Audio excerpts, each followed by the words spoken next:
से अभिनंदन करें और स्नेहा जी जल्दी आएँ, अपने अंतिम पड़ाव की ओर है। और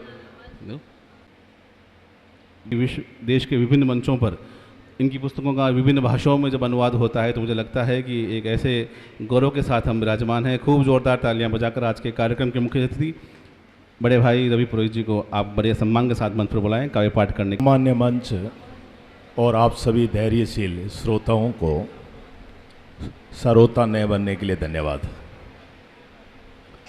तारीख बदल गई, वार बदल गया, लेकिन आपका धैर्य नहीं बदला, तो इसके लिए तो शुक्रिया ही कह सकता हूँ।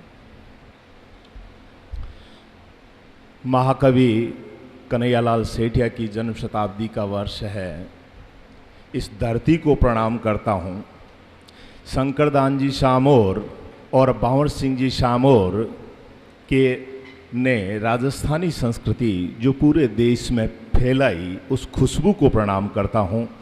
मरु प्रदेश के लाडले, मरु देश के लाडले एक आत्मीय मित्र, लघु कथाकार, कवि और कुछ अपने से लगने वाले भाई घनश्याम की डुगडुगी को प्रणाम करता हूँ। पंकजा तुनवाल के रंगों की खुशबू, जिसमें न जाने देश के कितने शब्दों को मोहित किया, खुशबू आया, उस धरती को प्रणाम करता हूँ। साधना प्रधान की साधना, शर्मिला की शर्म और स्नेह प्रभा जी की स्नेह प्रभा को प्रणाम करता हूँ। प्रणाम इस धरती को जहाँ मैंने रोटी की बारखड़ी सीखने का प्रयास प्रारंभ किया 23 सितंबर 1989 को, उस धरती को प्रणाम करता हूँ। डॉक्टर गजादान चारण, जो रिश्ते में 2-3 रिश्ते हैं काफ़ी उलझे से होते हैं, लेकिन आज सुलझे से हैं, और भाई राजेश जी विद्रोही, जिनका मैं अक्सर फैन रहा करता हूँ, उनकी गज़लों की शब्द सक्रियता और उनके अनुराग को प्रणाम करता हूँ। एक घर मेरा सुजानगढ़ में अब तक रहा है। मेरे मित्र हैं रामचंद्र जी जाट, जहाँ मैंने नौकरी की शुरुआत की, वहाँ मुझे एक माँ भी मिली, एक भाभी भी मिली, एक भाई भी मिला, और आज डॉक्टर साहब के रूप में एक अनुरागी अच्छा मेरा संरक्षक भी मिला है, साधना जी के रूप में मिला है। इस मंच को प्रणाम करता हूँ।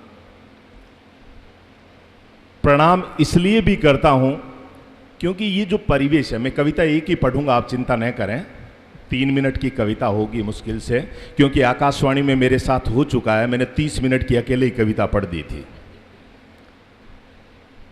इन मंचों की उपादेयता इसलिए भी बढ़ जाती है कि जहां परिवेश नहीं मिलता वहां नया सृजन भी नहीं होता, उस तरह का काम भी नहीं होता।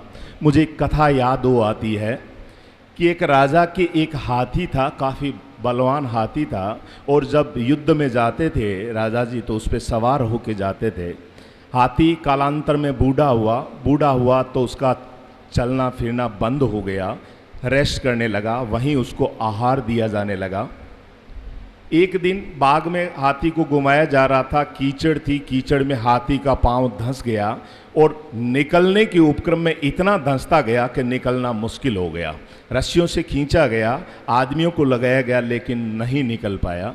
एक उधर डॉक्टर साहब जैसे सर्जन, कोई साधु आ रहे थे, उनको कहा कि महाराज हम तो प्रयास करके थक गए, आप कोई रास्ता सुझाएं कि ये हाथी आराम से अपना पाँव जो है वो कीचड़ से निकाल सके। साधु ने उसको देखा, हाथी को देख करके कहा कि भाई, वो नदी किनारे का सीन था, देख करके कहा कि भाई ये जो नदी है यहाँ नगाड़ों की आवाज़ करो। लोगों ने कहा, दरबारियों ने कहा कि नगाड़ों की आवाज़ से क्या होगा, साधु तो पगला गया है। राजा ने कहा नहीं, जैसा इसने कहा है वैसा ही करो। नगाड़ों की आवाज़ हुई, और चूंकि वो तो रणक्षेत्र का हाथी था तो उस आवाज़ का, उस परिवेश का असर हुआ, और हाथी ने अपने आप अपना वजन संभाला और सुरक्षित रूप से बाहर आ गया। ये हाथी की ताकत तो थी, लेकिन उसको उसका बल याद दिलाने की बात थी, और यही बल साहित्य क्षेत्र में साधना साहित्य मंच सुजलांचल याद दिलाएगा। इस भरोसे के साथ अपनी एक छोटी सी कविता आपकी नज़र कर रहा हूँ। कब आओगी। हालांकि देखो मुझे नीरज साहब ने कहा अब आप भी गा दो, अब गानो तो मारे बस सोदो को नहीं, क्योंकि मैं तो जनगण मन गाता जी, कोई राग में कौन गाइस तो ये वास्ते तो आपने सीधी कविता है। कब आओगी तुम मुस्कुराहट, मुस्कुराहटों की चंद चवन्नी सीके मेरे दिल के कटोरे में उछाल, मृग तृष्णा सी पलटती वह अलोप गई। मुस्कुराहटों की चंद चवन्नी सीके मेरे दिल के कटोरे में उछाल, मृग तृष्णा सी पलटती वह अलोप गई। सपना बन आंखों की झील में और मैं अंधे भिखारी सा सिक्कों की खनक में ही भूल गया खुद को। मुस्कुराहटों की चंद चवन्नी सिक्के मेरे दिल के कटोरे में उछाल, मृग तृष्णा सी पलटती वह अलोप गई। सपना बन आंखों की झील में और मैं अंधे भिखारी सा सिक्कों की खनक में ही भूल गया खुद को। नोटबंदी के एक तरफा हमले में घायल अप्रचलित मुद्रा सा, नोटबंदी के एक तरफा हमले में घायल अप्रचलित मुद्रा सा कसकता रहा मैं और वह सिक्के उछाल। प्रचंड बहुमत वाले उन्मादी शासक सी गोरेपन की गारंटी वाले क्रीम का चुनावी घोषणा पत्र सा लुभावना विज्ञापनी झुंझुना थमा हाथों में बेटियों वाले बूढ़े कर्जदार बाप की नींद सी गायब हो गई। और वह सिक्के उछाल प्रचंड बहुमत वाले उन्मादी शासक सी गोरेपन की गारंटी क्रीम का चुनावी घोषणा पत्र सा लुभावना विज्ञापन झुंझुना थमा हाथों में बेटियों वाले बूढ़े कर्जदार बाप की नींद सी गायब हो गई। सिक्के उछलते रहे कभी होठों तक, कभी कानों में तल में बजते रहे। सूने मकान से दिल के दरवाजे पर कभी दस्तक देकर पलटते रहे। सिक्के उछलते रहे कभी होठों तक, कभी कानों के तल में बजते रहे। सूने मकान से दिल के दरवाजे पर कभी दस्तक देकर पलटते रहे। पुलिस की गश्त वाली गाड़ी से और मैं मतदान बाद के मतदाता सा मौन घोषणा पत्र के मुस्कुराते वादे को थामे आज भी उसके लौटने के इंतजार में वहीं स्थित प्रज्ञ सा मोबाए खड़ा हूं। और मैं मतदान बाद के मतदाता सा मौन घोषणा पत्र के मुस्कुराती वादे को थामे आज भी उसके लौटने के इंतजार में वहीं स्थित प्रज्ञ सा मोबाए खड़ा हूं।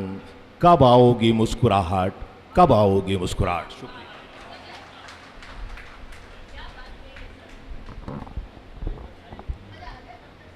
बहुत बहुत आभार आदरणीय रवि पुरोहित जी का। ये कविता के साथ ही हमारे मुखमंडल पर आ गई। बहुत सुंदर रचना आपकी। जैसा कि मुझे आदेश हुआ है कि अब मंच पर हमारे एक ही बेस्टमैन हैं, और वो बेस्टमैन क्या मैं मानता हूँ कि ऑलराउंडर हैं, हमारे आज के समारोह के अध्यक्ष, जिनको सुनने के लिए मुझसे देर से यहाँ विराजमान हैं। उनका आदेश हुआ है कि मैं भी कुछ सूर्ण करूँ और अपनी एक रचना मैं प्रस्तुत करूं। तो मैं बिल्कुल एक छोटी सी रचना केवल नीरव साहब के लिए, क्योंकि काफ़ी समय हो गया। मुझे एक रचना बहुत बड़ी पसंद है मेरी, हिंदी की रचना है कच्ची रोटी, बेटी के लिए मैंने लिखी। 2 मिनट की रचना आपको समर्पित आदरणीय सर। भोजन की थाली में देख कर आज बेटी के हाथ की पहली अधपकी कच्ची रोटी, अनायास ही भूख बढ़ गई मेरी। भोजन की थाली में देखकर आज बेटी के हाथ की पहली अधपकी कच्ची रोटी, अनायास ही भूख बढ़ गई मेरी। बेटी के हाथ से बनी रोटी भले ही पृथ्वी की तरह गोल न हो